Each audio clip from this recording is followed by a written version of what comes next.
काकी, मैं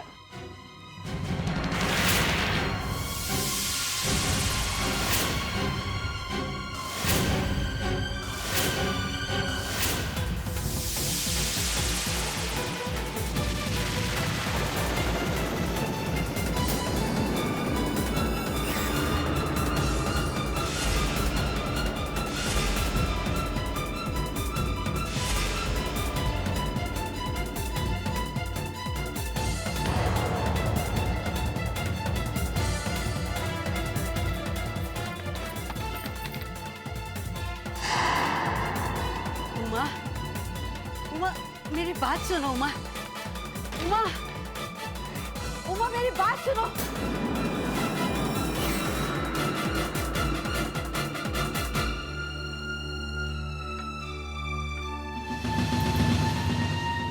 उमा मेरी बात तो सुनो, मैं क्या कहना चाहती हूँ एक बार सुन तो लो। मैं अच्छी तरह से जानती हूँ कि आप क्या कहना चाहती हैं,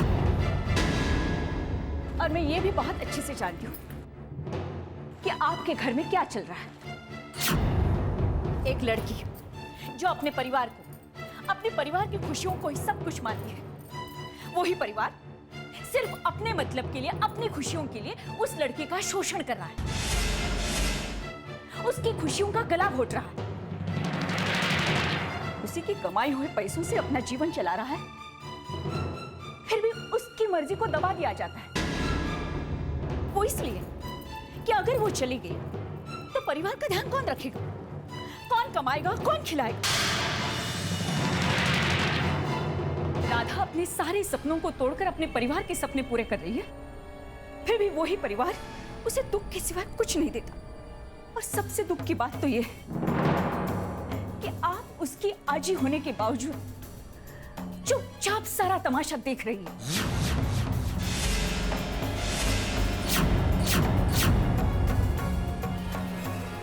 मुझे पता है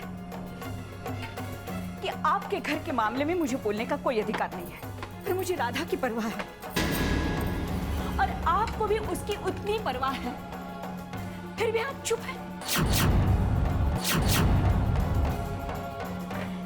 कोई नहीं जानता पर आप जानती हैं कि सच्चाई क्या है, फिर भी आप चुप। राधा पर यह जुल्म क्यों किया जाता है ये भी आप जानती हैं, फिर भी आप चुप। माफ कीजिए, राधा की जिंदगी बर्बाद करने का जो पाप आपका परिवार कर रहा है, उस पाप में आप भी बरोबर के हिस्सेदार हैं।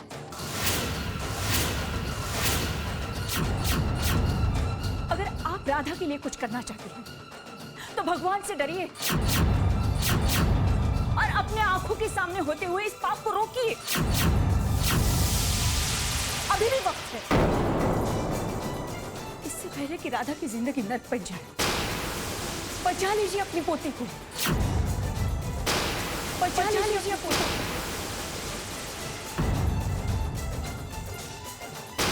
बचा लीजिए पोती को।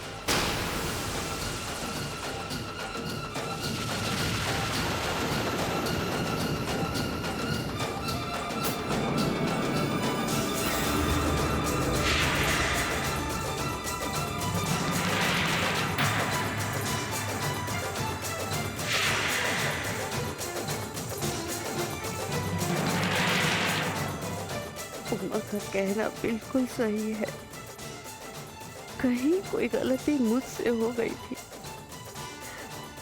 आज उमा ने मुझे उस गलती का एहसास दिला दिया है। राधा की जिंदगी को नर्क बनने से रोकने के लिए मुझे ही कुछ करना होगा। हाँ, मुझे ही कुछ करना होगा।